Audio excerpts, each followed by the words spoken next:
Alors, nous passons maintenant à une autre étape de reconnaissance. Nous souhaitons maintenant reconnaître, en présence de leurs collègues et collaborateurs, des contributions et des carrières exceptionnelles qui serviront à coup sûr de modèle et d'inspiration pour les plus jeunes d'entre vous. Nous décernerons des médailles de carrière frappées des armoiries de la Faculté de médecine et soulignerons par des 3 professeurs l'obtention du titre de professeur émérite de l'université, titre décerné en juin dernier. Alors, j'invite maintenant tous les récipiendaires à monter tous ensemble sur la scène, accompagnés de leur directeur de département ou représentant. Dr Mario Talagic, vice-doyen aux affaires professorales et au développement pédagogique et professionnel, accompagnera la doyenne pour ce volet reconnaissance. Ils seront invités un à un au centre de la scène pour recevoir le coffret qui leur est destiné. Une photographie sera prise avec Dr Boisjoli et Dr Talagic. Le directeur se joindra les directeurs ici, s'il vous plaît. Le directeur se joindra au récipiendaire pour une photographie à la signature du livre d'or de la faculté. J'ai l'honneur de livrer les hommages rappelant très succinctement les grands jalons de leur carrière. Okay. Les honorés là-bas, puis les directeurs ici, Dr Boisjoli ici.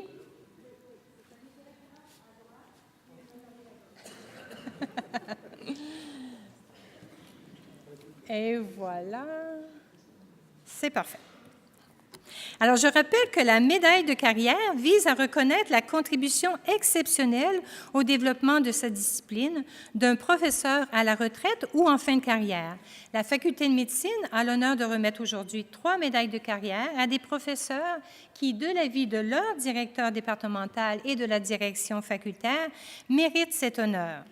Alors maintenant, je redemande à Dr Boisjoli et Dr Talagic de prendre place au centre et j'invite Dr Jacques Mondé, professeur au département de psychiatrie et addictologie, Dr Mondé, à rejoindre Dr Talagic et Dr Boisjoli au centre. On va y arriver. Peut-être vous approcher un petit peu pour la photo? Très bien. Alors, je livre l'hommage. Psychiatre œuvrant au sein du service de médecine psychosomatique de l'hôpital du Sacré-Cœur et professeur au département de psychiatrie depuis 1975, Dr Mondé a inspiré des générations d'étudiants du programme de médecine et de résidents en psychiatrie. Son enseignement exemplaire et sa contribution à la formation de la relève ont été soulignés par de nombreux prix. Fin clinicien, érudit de sciences et de culture, observateur attentif, notant avec humour les travers et les vicissitudes de l'existence humaine, il utilise le verbe comme nul autre, à la fois précis dans le contenu et lyrique dans la forme. Ce clinicien fin observateur du riche dialogue corps-psyché a travaillé à une médecine plus humaine, empathique et socialement responsable. Il a donné un nombre impressionnant de conférences locales, nationales et internationales sur des sujets aussi variés que les soins palliatifs, les troubles anxieux, les somatisations, le raisonnement clinique, le délirium, la douleur chronique, la dyspnée, en s'adressant autant à des surspécialistes qu'au grand public. Ses nombreuses contributions au fonctionnement institutionnels sont à souligner, notamment à titre de chef de service de médecine psychosomatique de l'hôpital du Sacré-Cœur de 91 à 96, de responsable des études prégraduées du département de 93 à 98 et de membre du comité de nomination de promotion de 98 à tout récemment ici en 2016. Il a aussi été un membre actif de notre bureau d'aide aux étudiants et résidents à titre de co-responsable du soutien aux résidents de 2006 à 2016. C'est donc avec grande conviction, cher Dr Mondé, que la direction vous octroie une médaille de carrière de la Faculté de médecine, reconnaissant ainsi votre contribution exceptionnelle. Dr L'Espérance.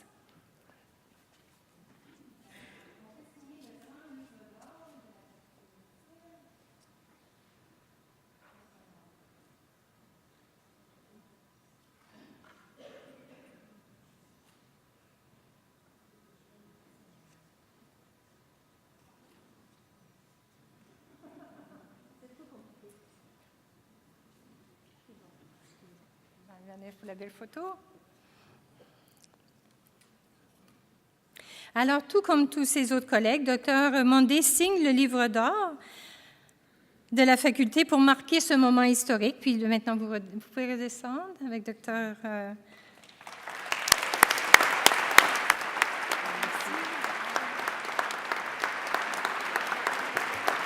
Bravo, Dr. Mondé. Alors, Dr. Boisjoli invite maintenant Dr. Bryna Schottenstein, professeur retraité au département de nutrition, à s'approcher. Bryna Schottenstein a consacré sa carrière à décrire et à comprendre l'impact de l'alimentation sur la santé des personnes âgées. Elle s'est penchée plus particulièrement sur les impacts cognitifs entraînés par une alimentation carencée de certains nutriments essentiels. En 1996, elle rejoint le centre de recherche de l'Institut universitaire de gériatrie de Montréal, où elle réalise la majeure partie de ses travaux. Ceux-ci témoignent d'un riche réseau de collaborateurs et sont soutenus par les principaux organismes subventionnaires. Dr. Schottenstein s'illustre d'ailleurs par l'étude longitudinale qu'elle a co-dirigée, dénommée New Age pour Nutrition as a Determinant of Successful Aging, de Quebec Longitudinal Study. Désolée. Cette étude a donné suite à une série d'autres études longitudinales sur les liens entre l'alimentation et la fragilité, la santé cardiovasculaire, la maladie d'Alzheimer, la participation sociale et les capacités cognitives chez les personnes âgées. En 2013, elle reçoit avec son équipe le prix Betty Evans en recherche longitudinale de l'Association canadienne de gérontologie. Sa productivité scientifique est également remarquable. Elle a à son actif de nombreuses publications, conférences et participations à des comités provinciaux et nationaux. Au cours de sa carrière, Dr. Schottenstein a généreusement contribué à la vie du département et du centre de recherche de l'Institut universitaire de gériatrie. Elle a offert un appui constant à de jeunes collègues, chercheurs et professeurs en les aidant ainsi à progresser dans leur carrière. Son dernier mandat à la direction du département de nutrition aura été l'occasion de transmettre à ses collègues une part de ce qu'elle considère avoir reçu de son institution. Bryna Schottenstein nous laisse donc un héritage important dans le domaine de la nutrition et du vieillissement. Bravo!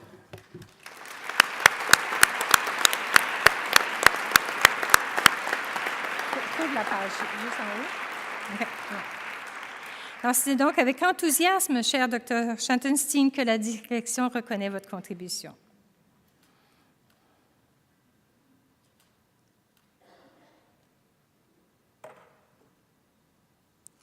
Merci. Bravo. Bravo. Alors maintenant, j'invite Dr. Robert Thivierge, professeur au département de pédiatrie, à s'avancer.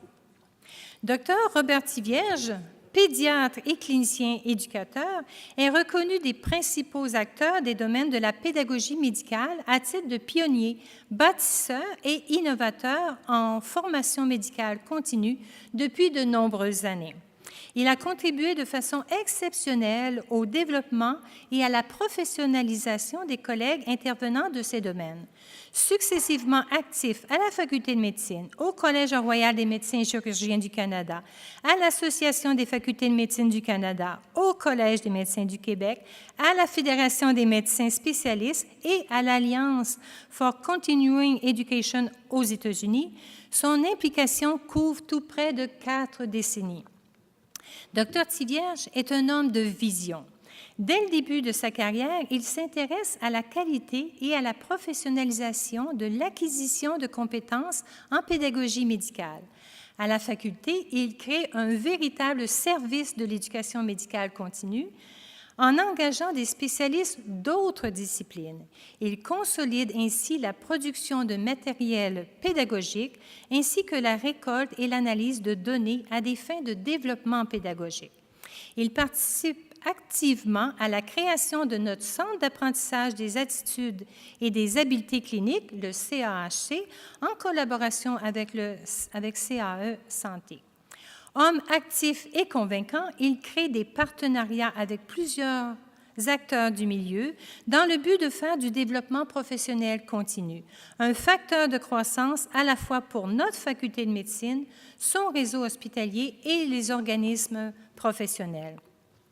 Au fil des ans, Dr Tivierge a reçu de nombreuses reconnaissances pour l'excellence de son travail de pédagogue, de pédiatre et de médecin. Il a été sollicité à de multiples occasions comme conférencier, auteur, formateur, expert conseil.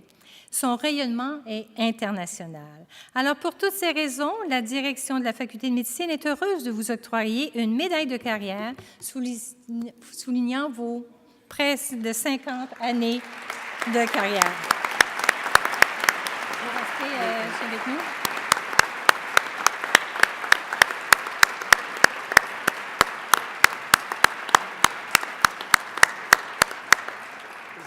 Bravo.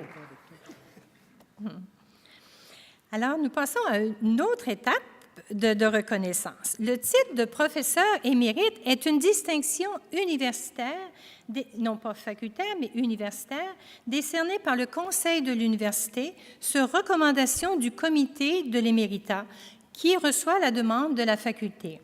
Le titre de professeur émérite est décerné à un professeur à la retraite en reconnaissance de services exceptionnels dans les différents volets de la carrière universitaire. Le titre de professeur émérite constitue une très haute distinction honorifique qui n'entraîne ni droit ni obligation. Donc, on ne peut pas vous obliger à enseigner. Cette distinction est reconnue et soulignée lors de la collation solennelle des grades qui a eu lieu en juin dernier. Un insigne et un parchemin souvenir leur ont déjà été remis. En reconnaissance de leur contribution exceptionnelle à la faculté et aux unités concernées, depuis 2015, notre doyenne souhaite souligner cette importante reconnaissance devant leurs pairs et collègues de travail qui sont certes plus nombreux aujourd'hui qu'à la collation des grades de troisième cycle. Alors, j'invite Dr Cahouette Laberge, professeur au département de chirurgie, à s'avancer.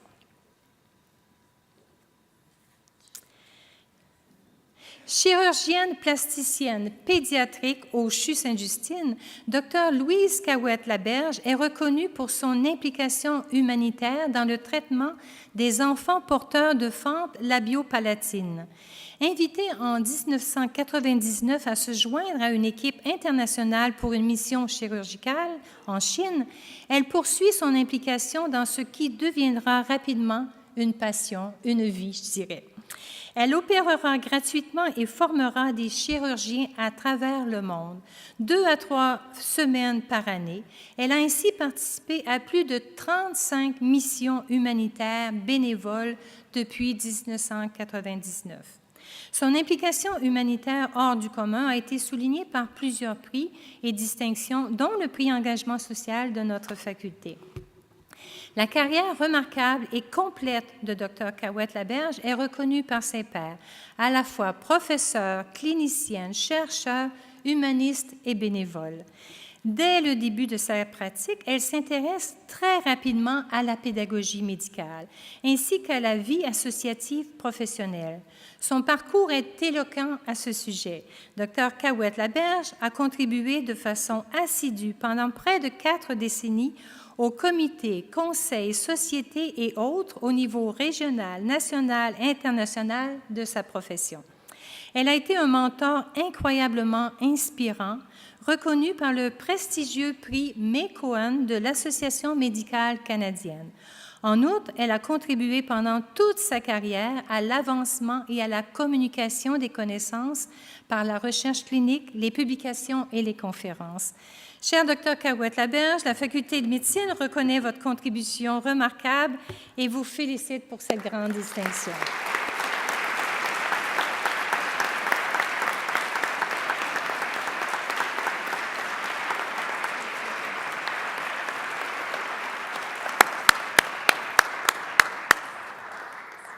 Alors, on leur remet un tout petit souvenir pour accompagner la médaille.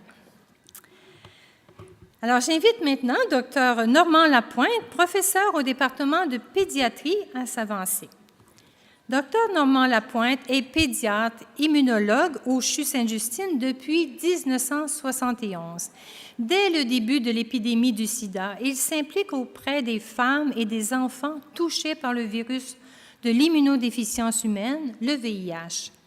Il lutte contre la stigmatisation du sida et donne des services aux mères et aux enfants infectés dans un contexte où peu encore était connu sur cette maladie. Dr Lapointe fonde le Centre maternel et infantile sur le sida dédié au traitement et à la recherche. Les travaux de cet éminent clinicien-chercheur ont favorisé l'avancement des connaissances portant sur l'immunologie ainsi que les différents aspects de la transmission du virus de la mère à l'enfant.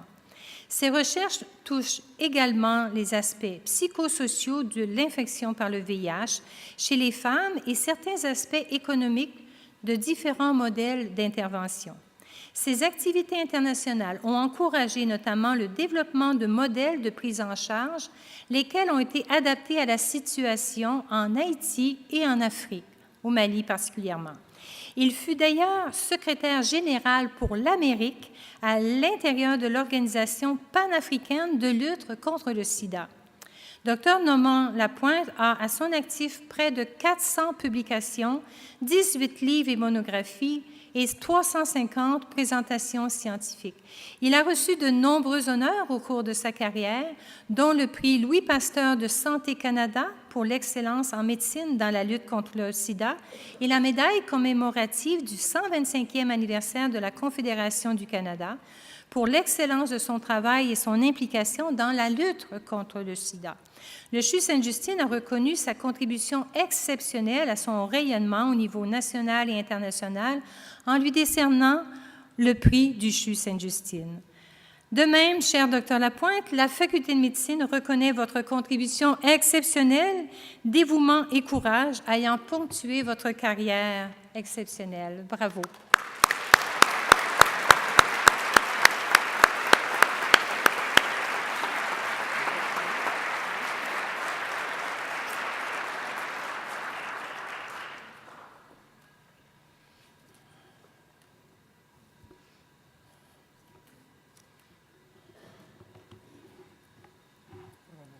Bravo.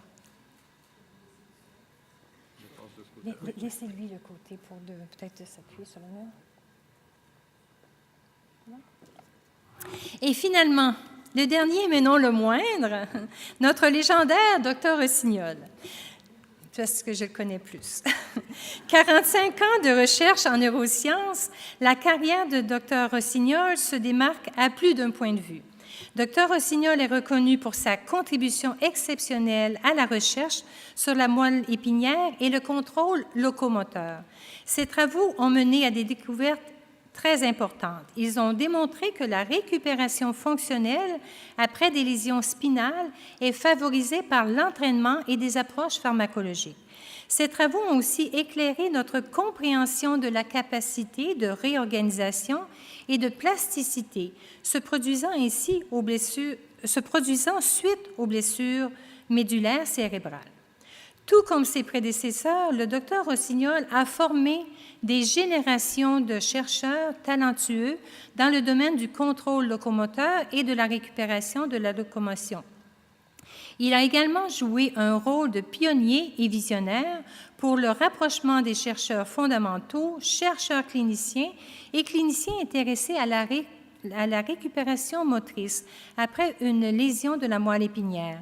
Ces importants travaux de recherche ont été reconnus par plusieurs prix et honneurs scientifiques majeurs, dont ceux de la Christopher Reeve Paralysis Foundation, la Fondation française Ibsen pour la plasticité neuronale et l'Ordre national du Québec.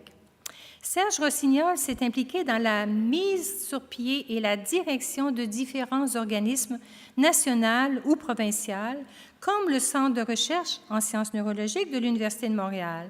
Il a dirigé une équipe multidisciplinaire de recherche en réadaptation sensorimotrice subventionnée par les IRSC. Cette équipe de 30 chercheurs rassemble des investigateurs du Québec et leurs collaborateurs nationaux ou internationaux.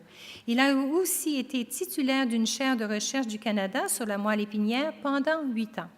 Finalement, il a été le moteur infatigable et intarissable du groupe de transition ayant conduit à la création du département de neurosciences dont on faisait référence un peu plus tôt.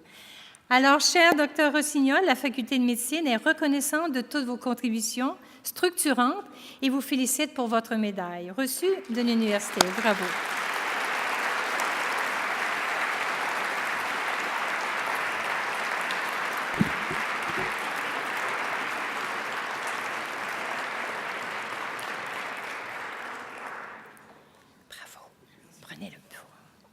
Alors, nous remercions nos récipiendaires et les félicitons pour leur magnifique carrière universitaire, mais également pour leur contribution au développement de leur discipline. Merci aux directeurs qui sont prêtés au jeu de la scène, et merci Dr Talagic et Dr Boisjoli. Alors, nous passons maintenant à un autre volet de reconnaissance pour notre personnel enseignant. Nous célébrons la 9e année du prix Engagement social du personnel facultaire. Ce prix vise à mettre en relief l'engagement bénévole pour une cause sociale liée à la faculté, à la mission de la faculté, c'est-à-dire l'éducation et l'amélioration de la santé et de la qualité de vie de la population au Québec ou ailleurs dans le monde.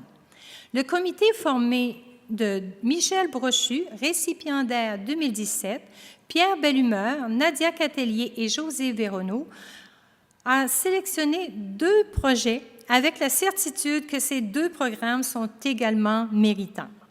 Je remercie et félicite tous ceux et celles qui ont présenté leur candidature ou dont les candidatures ont été présentées par quelqu'un, un collègue qui admirait leur travail. Je vous félicite surtout pour votre implication bénévole, quelle qu'elle soit. Vos actions sont importantes pour changer le monde, une action à la fois, un jour à la fois. Nous remettrons aux lauréats un trophée souvenir et un chèque de 500 $ destiné à la cause qu'ils soutiennent pour les encourager dans leur engagement bénévole. Le logo, le cœur sur la main, de l'affiche du prix Engagement social est reproduit également sur le trophée en rappel du cœur sur la main. L'un des prix Engagement social 2018 pour le personnel enseignant est remis à Mme André McLeod, professeure de l'École d'orthophonie et d'audiologie, cofondatrice du programme Stimuler, qu'elle pilote aidée de collaborateurs. Le programme Stimuler fut initié suite à l'annonce de l'arrivée de personnes réfugiées au Québec en 2015. Aujourd'hui, le programme compte une équipe de plus de 20... Non, restez ici. de plus de 20 bénévoles, incluant des professeurs universitaires, des orthophonistes, des étudiants en orthophonie et des étudiants en psycholinguistique. L'objectif visé par Mme McLeod et ses collaborateurs est de promouvoir les saines habitudes de communication, d'abord en offrant des services directs aux enfants réfugiés. Mme McLeod vous adresse la parole. Voilà.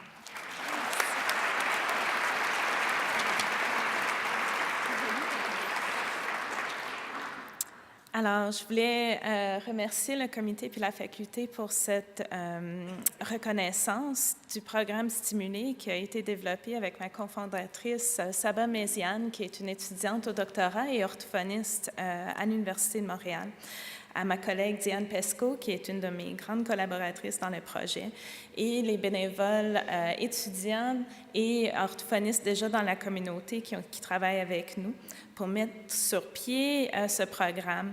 Et puis, j'aimerais remercier les enfants et puis les familles avec qui on travaille, qui ont tout laissé pour vraiment chercher une nouvelle vie, un avenir meilleur avec nous au Canada. Je vais juste dire tel que Gilles Vigneault dit, mon pays, ce n'est pas un pays, c'est l'hiver. Les gens viennent ici au Canada, au Québec, par choix, et puis on a la chance de vivre dans un pays qui est ouvert et accueillant. Puis autour du monde, nous avons beaucoup d'exemples en ce moment qui pointent à l'importance de continuer l'engagement social pour s'assurer que cette vision d'ouverture et puis d'accueil se maintient. Alors, merci beaucoup. Et puis... Bravo. Alors, vous allez sur la salle,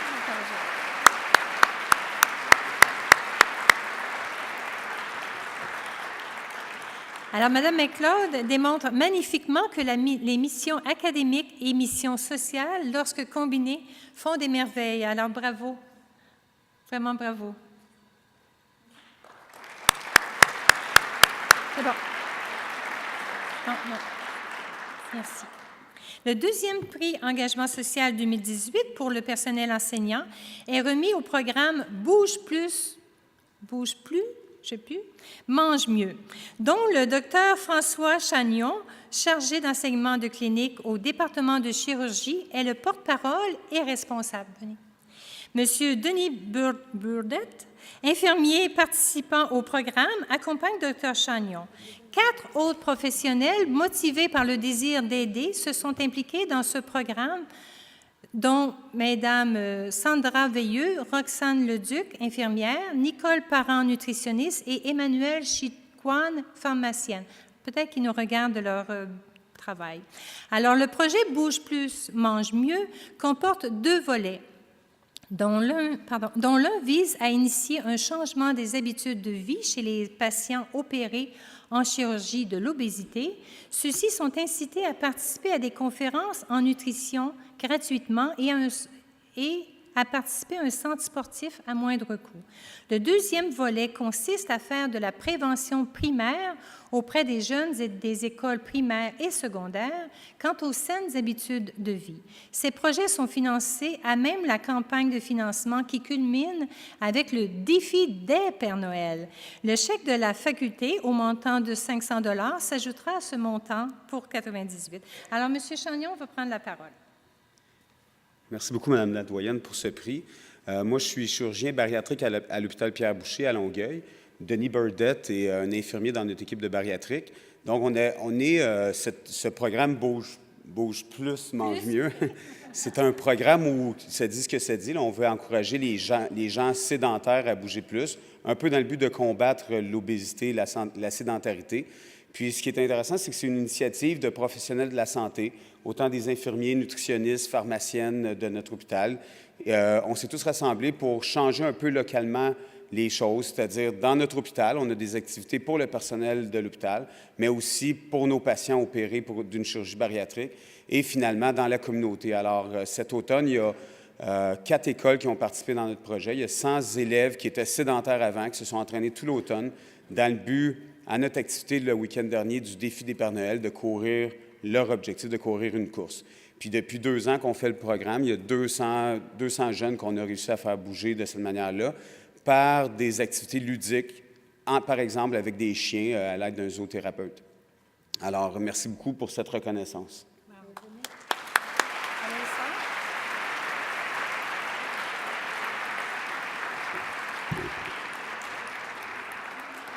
Avancez-vous un petit peu. Alors, les programmes Bouge plus, mange mieux et Stimuler sont fort inspirants pour chacun de nous. Alors, bravo à tous et à tous les autres bénévoles. Bravo. Bravo. Bravo. Alors maintenant, j'invite Dr Hélène Boisjoli à animer la section reconnaissance du personnel. Je pense que j'ai assez parlé. C'est à vous. Alors, cette année, on a lancé un nouveau concours afin de valoriser la contribution du personnel de soutien et d'administration. C'est le prix Reconnaissance de la doyenne. On n'a pas trouvé d'autres noms. Alors, cette récompense vise à reconnaître un membre du personnel de soutien et d'administration qui participe de façon significative à la réalisation de la mission de la faculté. Une personne dont l'engagement professionnel incarne les valeurs de la faculté de façon exemplaire et inspirante. Je regarde par là parce qu'il est par là. Le premier récipiendaire du prix de reconnaissance de la doyenne travaille depuis 25 ans au sein du vice-décanat aux études médicales de premier cycle. Apprécié de tous ses collègues, il accompagne nos étudiants durant des étapes parfois difficiles de leur parcours en les apaisant et les rassurant. Collaborateur dévoué, on le décrit comme étant d'une efficacité redoutable et lui confier un projet, c'est toujours un gage de réussite. J'invite donc M. Pascal Barrette, accompagné de Mme Josée Véronneau, qui dirige les services des ressources humaines, à monter sur scène afin que nous lui remettions le trophée et également un chèque de 500 $.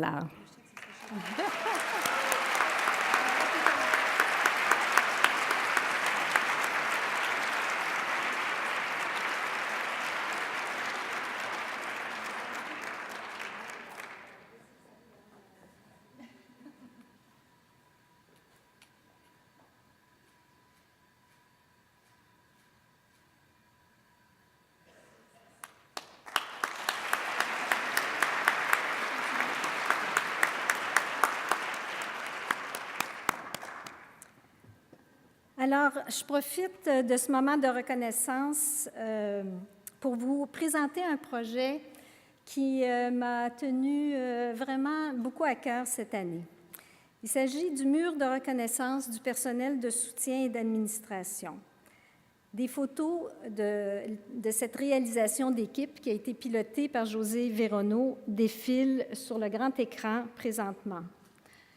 Comme l'histoire de notre faculté s'écrit jour après jour, grâce à la contribution de tous les membres de notre communauté, je regarde mon personnel du cabinet, ce tableau souligne l'apport essentiel du personnel de soutien et d'administration à la réalisation de notre mission. Plus de 400 noms y figurent. Et en fait, ce sont les noms de toutes les personnes qui œuvraient à la faculté le 1er octobre 2018. Alors, c'est un legs du 175e anniversaire et je vous invite à passer devant l'ascenseur face au corridor S4 pour le voir. Alors, je veux remercier chacune des personnes de leur importante contribution à notre faculté. Maintenant, justement, représentant ces personnes, j'aimerais inviter dans un premier temps un membre du personnel administratif et de soutien à venir témoigner de son expérience de travail à la faculté. Alors, il s'agit de Mme Monique Vasseur.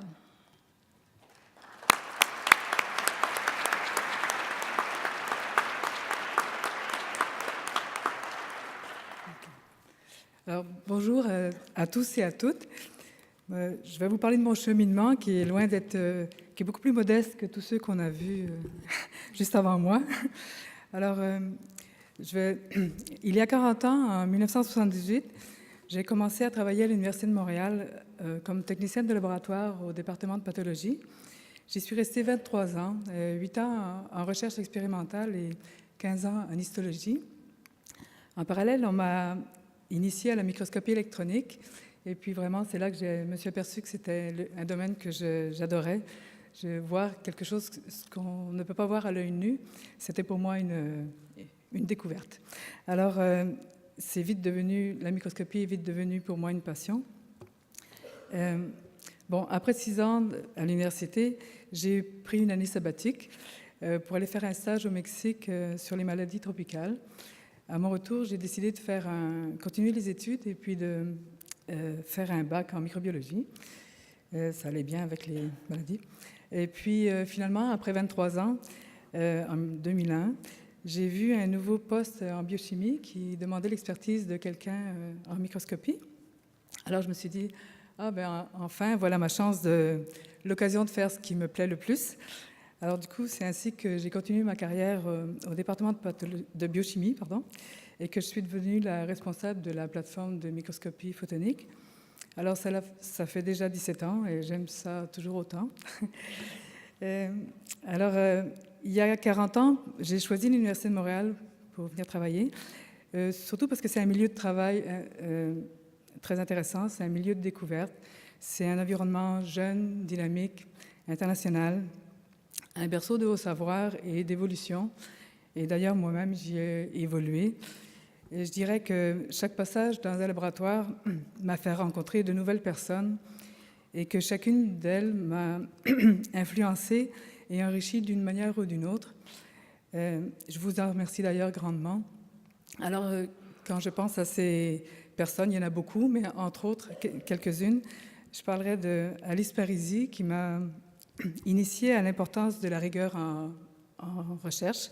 Je pense à Denis Rodrigue, un collègue plein d'humour, en fait, qui savait quand lancer une bonne blague pour détendre l'atmosphère. C'est toujours bon au travail. Ensuite, je pense au docteur Michel Bouvier, Christian Baron, qui est peut-être ici, et Luc Desgroseilliers, qui m'ont donné la chance de me réaliser et d'avoir toute l'autonomie dont je rêvais depuis longtemps. Alors, leur ouverture et leur esprit très positif me guident encore aujourd'hui. Je trouve que c'est important. Ensuite, je pense aux étudiants en général. Tous les étudiants, je les remercie pour leur reconnaissance et pour leur feedback, parce que, en fait, les échanges font que l'apprenti et le maître apprennent en même temps, parce qu'on apprend autant les uns des autres, en fait. Et puis, je pense aussi à toute l'équipe actuelle en biochimie, tous ceux que je côtoie tous les jours, et puis qui font que, en fait, je suis très heureuse de rentrer au travail jour après jour. Alors, merci.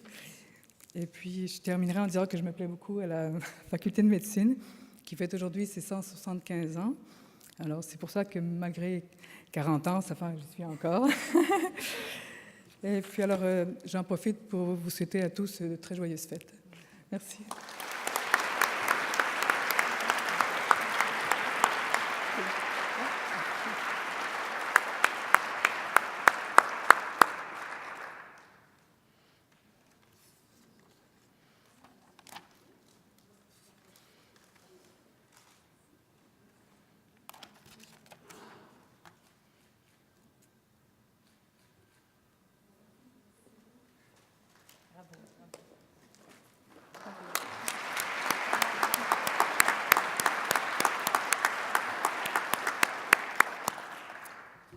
J'invite maintenant le docteur Pavel Hamet, professeur au département de médecine depuis 43 ans, à vous adresser la parole au nom des professeurs de la faculté de médecine de l'Université de Montréal.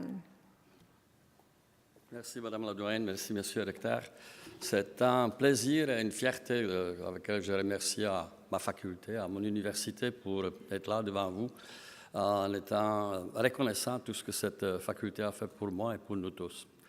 Je suis venu ici, dans ce beau pays, en 68, une année d'effervescence intellectuelle, libertaire de partout au monde, et aussi beaucoup d'effervescence à Montréal. Je suis venu attiré par la ville, je suis venu attiré par tout ce qui s'est passé ici, construction de métro, place des arts, l'Institut de recherche clinique. C'était formidable comme atmosphère dans ce pays. Et par la suite, je n'ai pas regretté, j'ai resté ici avec quelques petits séjours aux États-Unis, je suis revenu ici. En fait, j'ai choisi ce pays parce que j'ai choisi ce pays. Et il y a trois noms qui m'ont... En fait, j'ai choisi Montréal.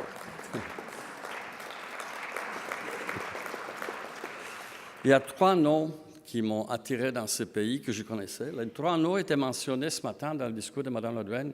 Premier, c'était M. Masson. J'étais anatomiste durant mes études de médecine, donc je connaissais le trichome de Masson. C'était aussi un des seuls noms que je connaissais de ce pays dans la médecine qui était dans le dictionnaire déjà à ce moment-là. Et quand je suis arrivé à l'Hôtel-Dieu de Montréal, on m'a emmené dans le bureau de M. Masson. Ensuite, deuxième nom, c'était Hans Sellier. En fait, Hans Sellier, c'est plus intime que ça. Je connaissais Hans Sellier longtemps avant que je le rencontre, parce qu'il y a 100 ans, à Prague, il était assis dans un pub des étudiants, buvant la bière. À côté de ça, il y avait un anatomiste et un pathologiste qui s'échangeaient l'histoire que les surrénales de ces gars qui viennent des tranchées, des morts dans les tranchées, que ces surrénales sont doubles de poids. Et Hans Sellier a transformé ça en étude de stress. Et en fait, cette histoire qui m'était racontée par un de ses professeurs m'était confirmée par Hans Sellier quand je suis arrivé ici. Il m'a influencé par son esprit inventif, par sa recherche intuitive, mais aussi en m'encourageant de travailler sur les gènes de stress plus tard. Le dernier nom qui m'a amené à Montréal, parce que j'ai décidé d'être son élève avant que je quitte mon pays, c'était Jacques Genet. Je lis tout ce qu'il a publié avant 1968, Et j'étais impressionné par cette connexion entre les hormones, la tension artérielle et tout ce qui était de nouveau autour de ça, dans un domaine où à ce moment-là, il n'y avait même pas de médicaments encore comme il faut. Il y avait encore l'hypertension maligne et tout ça. Et je ne regrette vraiment pas parce que durant mes années d'études avec lui, j'ai appris comment on fait pour faire disparaître l'hypertension maligne, juste à bien les traiter, d'avoir des médicaments à jour, etc. Il m'a appris aussi la discipline de la médecine. En fait, ce qui m'a amené à faire une carrière extrêmement intéressante ici. Je dois remercier à la faculté et à l'université pour nous avoir encouragés, parce que c'était une ville où la recherche médicale, la recherche aussi faite par les médecins, par ces gens-là de l'histoire, était importante, était très vivante. Et ça nous a permis de créer le centre de recherche de CHUM avant que le CHUM soit créé. En fait, 1 an et demi avant, j'ai cru, c'était beaucoup dans les journaux, peu dans la réalité, mais on a formé le centre de recherche avant ça. En fait, je dois remercier aussi à la faculté et au rectorat de m'encourager de prendre la chaire de recherche en médecine préventive prédictive, que j'ai encore, heureusement, et qui me permet de participer de mon mieux dans cette nouvelle sorte de médecine qui va faire partie de notre avenir médical. Mais merci beaucoup.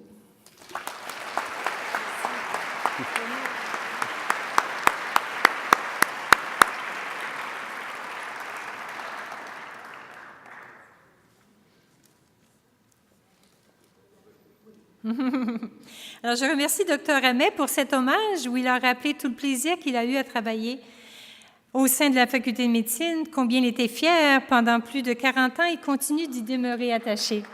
De même, Mme Vasseur, qui s'assure que tous les chercheurs et étudiants avec qui elle travaille de près et qui la qualifient d'indispensable puissent obtenir des résultats d'excellente qualité. Alors, merci à chacun de vous pour votre travail consciencieux, pour le travail consciencieux que vous effectuez. Une bonne main d'applaudissements à vous tous qui contribuez également à faire de notre faculté un lieu où les projets d'envergure de toutes sortes y prennent vie. L'enseignement est innovant et la recherche de première qualité. Nous sommes très reconnaissants et on vous applaudit. Bravo. On s'applaudit.